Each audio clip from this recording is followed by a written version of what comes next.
Saudaraku seiman, kita tahu bersama-sama dan kita tentu pernah lalui dalam hidup kita. Bahkan mungkin sering sekali kita mimpi. Dan mimpi ini dijadikan oleh sebagian ulama sebagai dalil akal atau secara akal tentang buktinya ada alam gaib.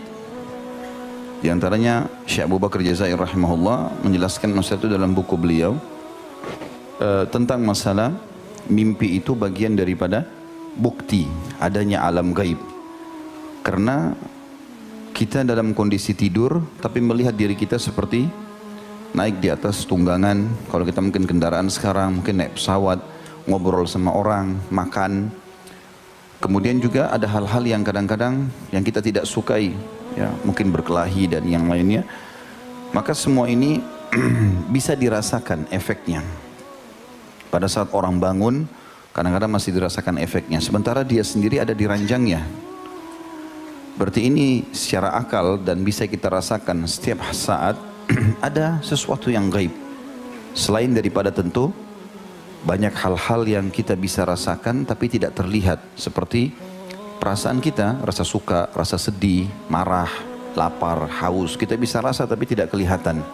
Maka ini semua bukti-bukti nyata tentang adanya alam gaib. Secara akal gitu kan. Bahwasanya ada hal-hal di sekitar kita, kita nggak bisa lihat dengan mata tetapi bisa dirasakan. Saudaraku seiman, mimpi ini dibagi tiga oleh Nabi alaihi salatu wassalam. Disebutkan di dalam sebuah riwayat yang sahih dari sahabat Nabi yang mulia Auf ibn Malik radhiyallahu anhu dan hadis ini sahih diriwayatkan Ibnu Majah dan Ibnu Abi Syaibah. Kalau Nabi SAW bersabda mimpi dibagi atau terbagi menjadi tiga kriteria. Yang pertama, mimpi buruk dan menakutkan, juga menyedihkan. Dan kata Nabi, pastikan itu dari syaitan. Saya ulangi, mimpi yang pertama ini mimpi buruk yang kita tidak suka, menakutkan dan menyedihkan. Semua itu dari syaitan. Yang kedua, Nabi SAW mengatakan mimpi yang menggelisahkan seseorang karena terus saja terbawa walaupun dia sudah bangun. Dan ini biasanya disebabkan karena gejolak yang sedang ada di benaknya, baik di hati ataupun di pikirannya. Misal dia sedang berpikir untuk membuka sebuah usaha. Terus kemudian dia berpikir untuk meminjam uang dari seseorang atau dia berpikir untuk mau model tertentu tokohnya, kemudian dia mimpi melihat itu. Itu karena terbawa dengan perasaan dia. Ya. Kemudian yang ketiga adalah mimpi yang merupakan petunjuk dan merupakan cabang dari mukjizat kenabian atau dikenal dengan ru'ya shadiqah. Juga dalam hadis yang lain, hadis yang sahih riwayat Bukhari, Abu Hurairah meriwayatkan radhiyallahu anhu bahwasanya Nabi alaihi salatu wassalam bersabda, mimpi itu tiga macam. Bisikan hati, maksudnya tadi di hadis yang sebelumnya poin nomor 2 ini ya. Bisikan hati artinya apa yang sedang terlintas di benak dia, yang terlalu dia fikirkan sehingga terbawa dalam mimpinya. Kalau dia lagi pengen sekali makan makanan tertentu dan dia tidak dapat, akhirnya datang dalam mimpi. Mungkin yang bujang-bujang pengen sekali nikah sama seseorang, tapi dia mengkhayal tidak bisa dijangkau, lalu mimpi menikah sama orang itu. Itu bisikan-bisikan hati.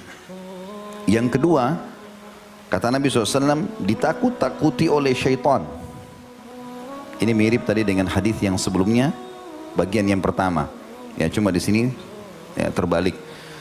Dan yang ketiga, kabar gembira dari Allah.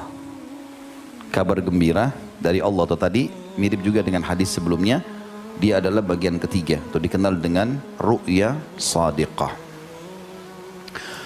Teman-teman sekalian, beranjak daripada sabda Nabi SAW tadi, dua buah hadis yang sahih ini, maka para ulama hadis merincikan, mengatakan bahwasanya mimpi yang pertama yang dianggap dari syaitan atau mimpi dari syaitan tidak perlu seseorang menceritakannya, apalagi ditakwilkan atau ditafsirkan.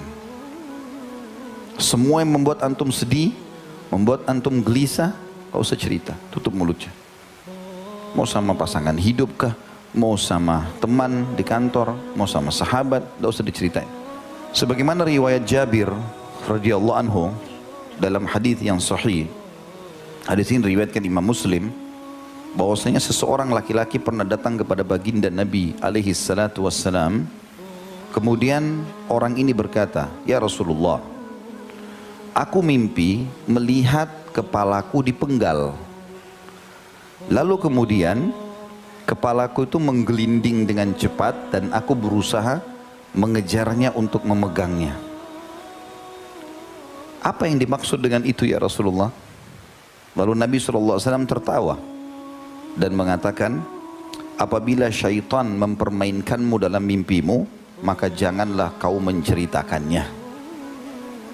Dan kata Jabir radhiyallahu anhu, setelah itu saya pernah mendengar Nabi SAW sampaikan di atas mimbar, bila seseorang di antara kalian dipermainkan oleh syaitan dalam mimpinya, maka janganlah dia ceritakan.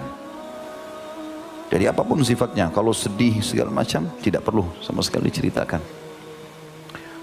Itu sesuai dengan hadis Nabi SAW, apabila kalian bermimpi buruk, apabila kalian mengalami mimpi buruk, kata Nabi SAW, hendaklah meludah ke sebelah kiri 3 kali dan memohon perlindungan kepada Allah dari kejahatan syaitan dan dampak buruk mimpi tersebut. Kemudian jangan ceritakan kepada orang lain mimpi itu, atau jangan ceritakan mimpi tersebut pada siapapun.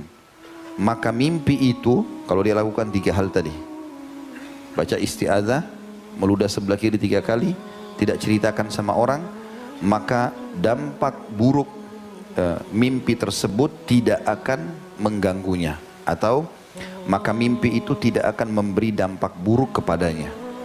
Hadis riwayat Bukhari Muslim, hadis sahih ini. Sementara mimpi yang kedua, tadi itu mimpi yang pertama ya. Mimpi yang kedua adalah mimpi yang tadi bisikan hati maksudnya. Kita berbicara riwayat pertama yang saya sebutkan. Kalau di riwayat kedua ini disebutkan kriteria yang pertama. Yang bisikan-bisikan hati, yang kita cenderung mau makan, kita cenderung suka sama orang. Masuk dalamnya masalah ini biasanya mimpi junub ya. Terlalu suka sama seseorang berlebihan, akhirnya dia mimpi biologis di situ. Bahkan kadang-kadang ada orang bangga, dia bilang, ya paling tidak mimpinya. Maka ia juga melakukan hal yang sama seperti poin pertama tadi. Dia baca isti'adzah, dia meludah 3 kali sebelah kiri, kemudian dia tidak menceritakan kepada orang lain, sebagaimana hadis Nabi SAW.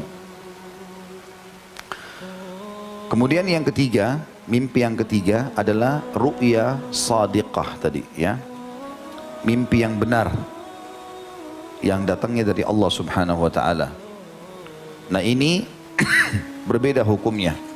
Misal semua yang menggembirakan, seperti misalnya, dan tidak ada kemaksiatan ya, dalam arti kata gembira di sini memang menggembirakan positif, seperti antum melihat mengunjungi atau tawaf di Ka'bah, masuk ke surga ya, ikut berjihad ya, atau sedang sholat berjamaah, atau mimpi mengisi pengajian atau hadir di pengajian. Semua itu masuk dalam ru'ya shadiqah, mimpi yang benar. Dan Imam Malik mengatakan tidak seluruh mimpi patut diceritakan, hanya mimpi-mimpi baik saja. Dan termasuk sunnah Nabi SAW memang diceritakan mimpi itu. Kalau mimpi baik ya, sunnah Nabi boleh kita ceritakan. Oh, saya mimpi mendatangi ini dan itu.